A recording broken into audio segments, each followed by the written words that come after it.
क्या आप सूखी खांसी से परेशान हैं? मैं आपको कुछ अद्भुत घरेलू नुस्खे बताने जा रहा हूं जो आपकी खांसी को दूर कर सकते हैं। पुराने गुड़ में 3 वर्ष पुरानी इलायची मिलाकर खाएं।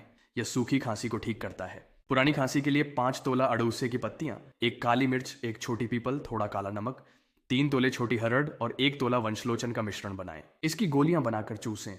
पुरानी से पुरानी खांसी भी ठीक होगी। दमे की खांसी के लिए केले के पीले पत्तों को छाया में सुखाने के बाद लगाकर राख बना लें और राख से आधी मिश्री मिलाकर सुबह 1 चम्मच फाँक कर गुनगुना पानी पिएं। आराम होगा।